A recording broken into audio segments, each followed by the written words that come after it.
pick up the phone. It's my birthday. You better pick up the phone. It's my birthday. Better pick up the phone. Hello, and welcome to another Perfectly Imperfect podcast where we explore everyday life and fortifying our mental well-being. I'm your host Clara, and today we're going to be discussing the topic of talking to strangers and why it can be beneficial for our mental health. First off, before we dive in, I feel a disclaimer is in order. All this advice and unsolicited thoughts are my own views on developing strong mental well-being for people like me. I'm talking to people who prefer to be alone, loners, hermits, and introverts. We're not well known for our conversational prowess or our communication skills, but even though we love being alone, we also recognize that we're not islands. We both stink at small talk, so I'm not going to tell you to do that. Today we focus on talking to strangers. Are you getting the heebie-jeebies yet? Well, let that feeling sink in and listen to what I have to say. Talking to strangers sounds like a heavy task, and yes, most times it becomes more of a bother than it is exciting, but there are those few interactions that have been quite enjoyable, and it is a way for us to create one social connection. One of the biggest benefits of talking to strangers is the opportunity to build connections and a sense of community. As human beings, we need social interactions to thrive, and talking to strangers can help to fulfill that need. Social interaction is quite important, especially for people who enjoy being alone, people who enjoy being in their head and having their own monologues in their head in different voices. Sometimes we need that social connection because we might be alone. Sometimes we're not feeling lonely. Yes, we're not feeling lonely, we're just alone. But we need that connection because we need that charge, in a sense. We're not really extroverted, so we don't enjoy energy from outside. But for creative introverts specifically, because I'm talking to people like me, I'm not the extroverted person who goes around to find inspiration from outside. I found inspiration from inside, but sometimes I can only have so much juice for my own creativity, right? Sometimes you want to have a different perspective. Sometimes you just want to see something from a different angle so that you can, in a way, like pump up some new juices to get more creative. I have two examples for this. My first one was I have taught myself to be more conversational with strangers. Normally, people used to call me a snob out here. My neighbors used to call me a snob. Not because I didn't talk to people, I just never had the urge to talk to people that I didn't know, because I didn't know how to start conversations, right? So this period when I was going through I will say, I can't even call it levels. I've gone through a lot of different levels of realizations or emancipations, or I call them metamorphoses, okay? Big words, but it helps me handle the things around me. So I started having this conversation with one of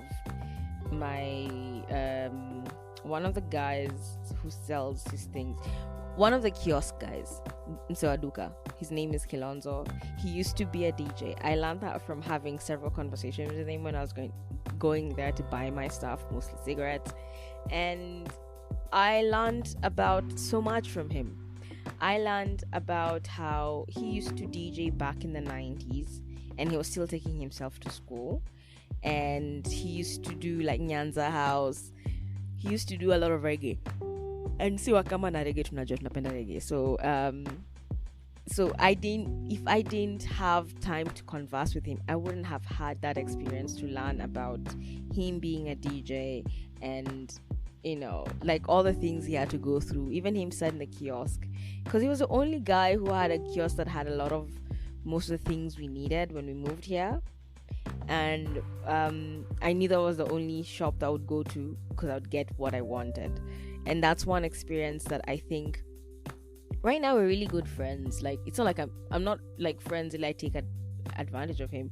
I sometimes just want to leave the house, just go say hi to him, talk to him, find out how he's doing, how his kids are doing.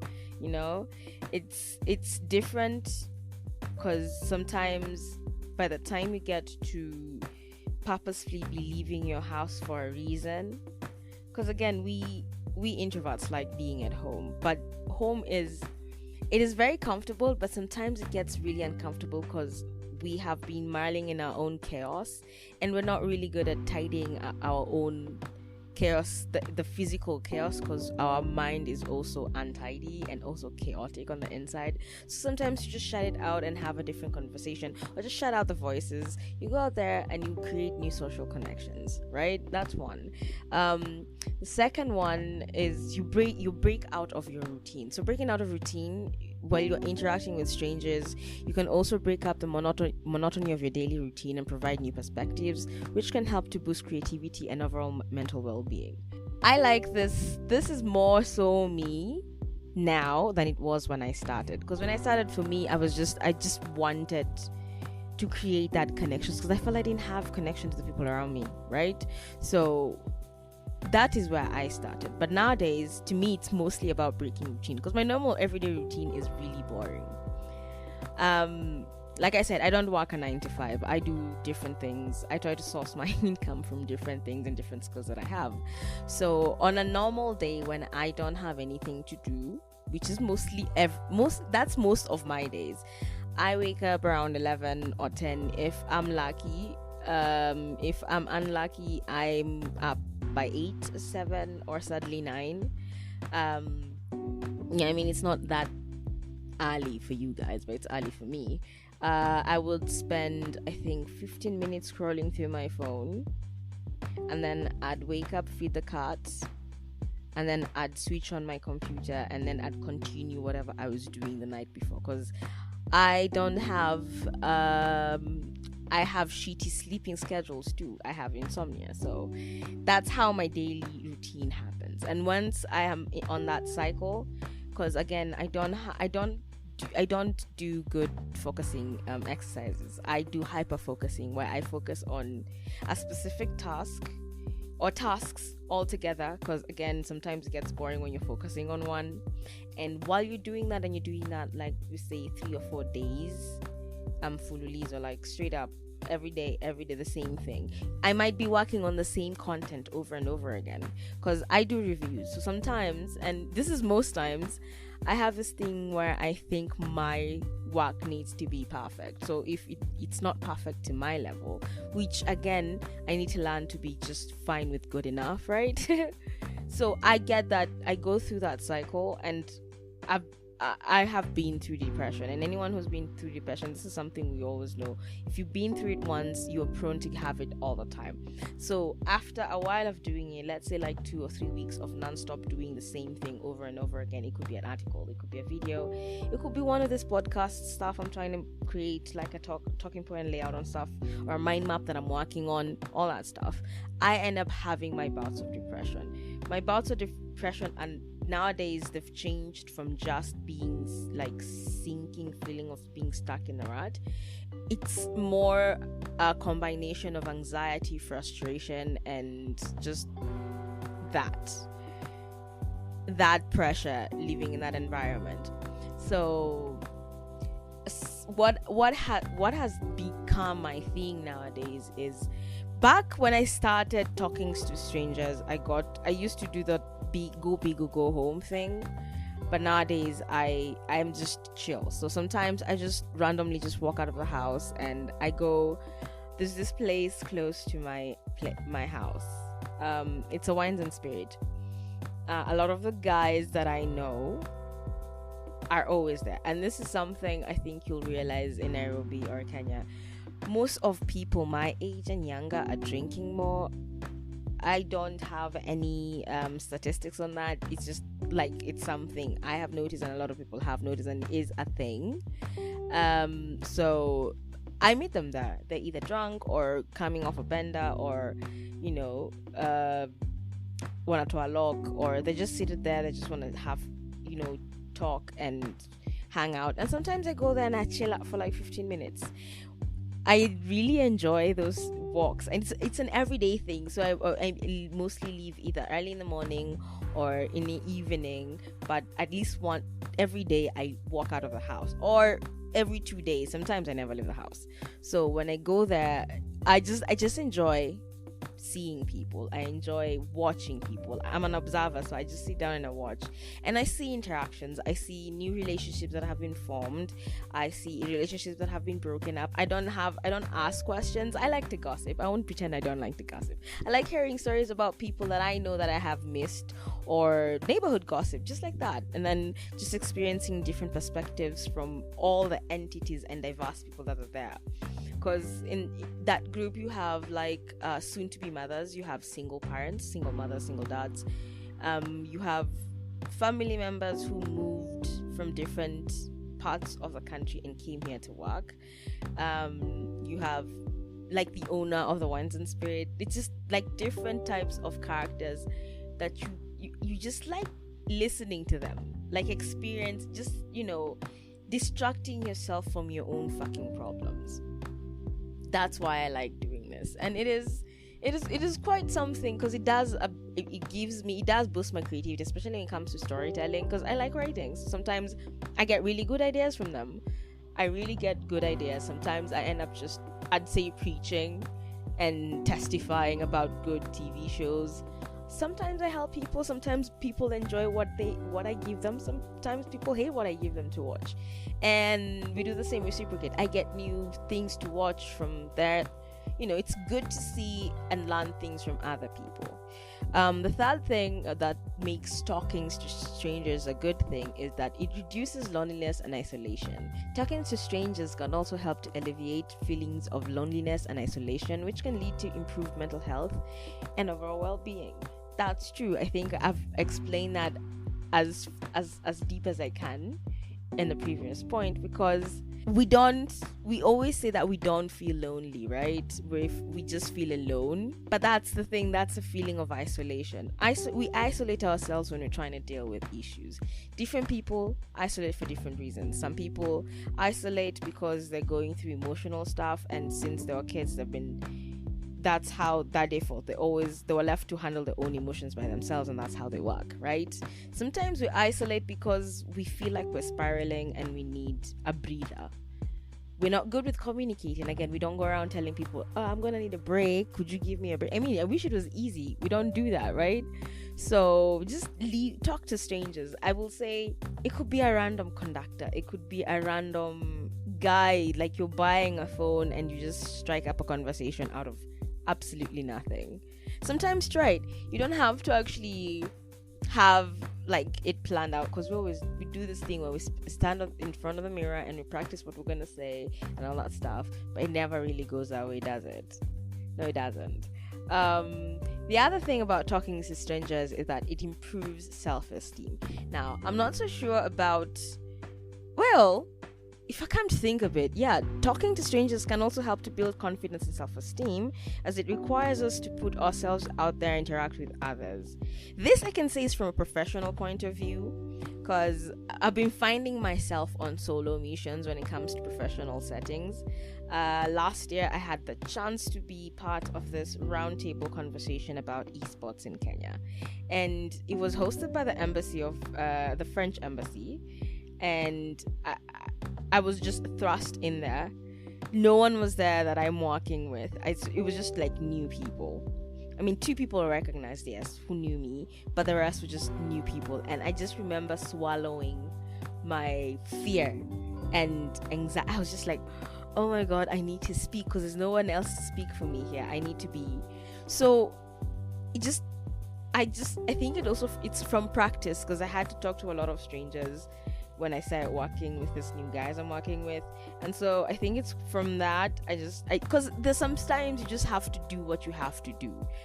Like, you have to do what you have to do, especially in a professional setting where money is involved. You have to do what you have to do. Sometimes you have to swallow that fear, and it does boost your self-esteem when you do realize you know what you're talking about. So when a stranger is paying attention to you and is reciprocating and is also showing you that he's interacting with you and listening to you, and he understands what you're saying, it does kind of boost yourself. For me, it wasn't a self-esteem issue where I felt like, oh yeah, like I'm validated. No, my self-esteem came from the fact that I now knew that I am a voice of authority in what I do, and I know what I'm talking about, and people are listening to what I'm saying, and my voice is important. That's the only way I can explain that to you. But yeah, I mean, if it had that effect on me, I'm pretty sure in your setting it could be a different setting. You could be maybe a salesperson. You're trying to be a salesperson. You're trying to earn money. We need money. We need to survive, right? So yeah, that could help. It could be maybe you're in school and you have to do a project. I don't know how you're going to handle that, because that's for me, that was like a course, an 8-month course in accepting to be a public speaker. But yeah, as in, it does boost your self-esteem. That's true. Lastly, just talking to strangers allows you to learn and grow. Like, talking to strangers can expose us to different perspectives, like I said, cultures, and ways of thinking that can help to broaden your understanding of the world and ourselves. I won't lie, talking to people, human beings, we're very fucking weird, and we're very fucking amazing, and we get amazing point of views when we're interacting with different people. So, I mean, I will tell you, to me, this is from a like, you just want to connect, right? You just want to learn. You just want to grow. Because sometimes you're not in a setting where you're allowed to grow. You want to create that opportunity for yourself. You could be at work and maybe, I don't know, employment is very different nowadays. It's not like clear-cut ways, like you're being employed, here's a contract, do this. Employment for people right now in my field, and younger people and people who are working with startups and these new businesses and entrepreneurs who are coming into this field, employment is changing. So sometimes you find yourself, like I found myself in a situation where I drew up a proposal, right? I want to earn money. I don't earn money monthly. My financial situation is always dependent on the events I do. So I'm trying to create something that's more sustainable, right? So I drew up this contract in December. We had this conversation and negotiation with these guys until sometime last week when I got some bad news, right? It was bad news, but it was also good news. Now, from their point of view, these are strangers. I won't pretend that I did not know these people before. This event I hosted, I was part of hosting in December, and I saw an opportunity. I was like, you guys have an amazing thing, but you don't know how to market. I have digital marketing skills. I can come, be an independent contractor, and I will work on your stuff and market your stuff and get you at a level. I have a contract for a year, and this is how much you'll be paying me for a month. I work per hour, so I'll be doing this and this and this. Like, everything was negotiated and everything was fine, and it was supposed to start like February 1st. And then sometime last week, I was there and I was like, I'm ready to work, so I need to get jumping. And then he was like, yo, we need to talk. So he came out and he told me that we can't do the contract the way you want it because of specific reasons, right? His very specific reasons were something I took as a compliment and also as a problem, like a curse and a blessing and a curse, in a sense. Because he told me, he didn't mince his words. He said, there are people in this world who are not meant to be employed, because if you employ them, you stunt their growth, you minimize their impact, and they don't get to perform as best as they can because you're limiting their perspective and their boundaries and all that stuff. And that person, you're one of those persons. I've met so many people and you're one of those.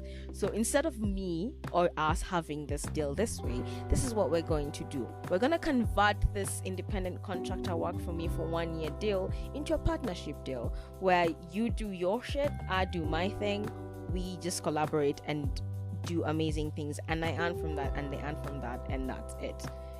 And to me, it was like being between a rock and a hard place, but not exactly. It's like a rock and a fluffy hard place in a sense, because when he explained it to me, and I saw it from his perspective. At first, of course, it blew me away, and it put me in a position where I was like, oh fuck.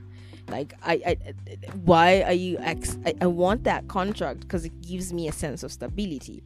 But when I looked at it from his perspective and understanding what it was he was saying, and just the fact that I reached out and I went the extra mile to come up with a contract and have this negotiation with them realizing that I am more beneficial.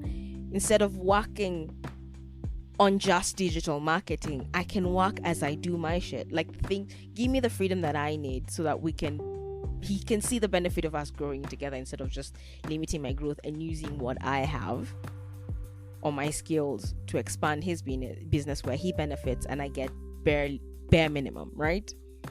And that's the thing. The learning and the growing is just seeing this person who we barely have a connection for more than a month, because it's not like I've seen him every day since December, right? And he was able to, just like from his perspective, he was able to see what I could not see. And hearing it from him also, gave me that opportunity to open up my mind and be like, yeah, this is way better. This is more my thing than what we had discussed earlier. So that's how I balance my cognitive reality, because I wish I could afford therapy, but I work with what I have. I work with what I got, and I'm not going to pretend this is easy. I'm mostly winging it when I'm in a good mood, and when I'm in a shit mood, I put a mask on and I get more purposeful about it. So what I do is I approach it as a fact-finding mission where I ask ambiguous questions, and it just has a stranger talking for hours and hours. And my job is just to read into the lines and learn something specific about them and just keep them talking about it, instead of going round and round on shuffle mode talking about anything and everything. And you know what? It's really amazing when you get to meet that rare gem where you start off from a random damn topic, like laughing at how the cop and the kanga trying to really hard to hide that exchange thing that you do, like chini ya mlango and all that. And then you end up like having this deep dive conversation into the philosophy of Schrodinger's cat. So next time you're out and about, don't be afraid to strike up a conversation with a stranger. You never know what kind of connection you might make or what kind of perspectives you might gain. And remember, always use discretion when interacting with strangers and prioritize your safety. Thanks for tuning in to the Perfectly Imperfect podcast. Join us next time as we continue to investigate the benefits of social interaction and ways to improve our mental health. Until then, keep mingling, be mindful, and stay perfectly imperfect. Bye!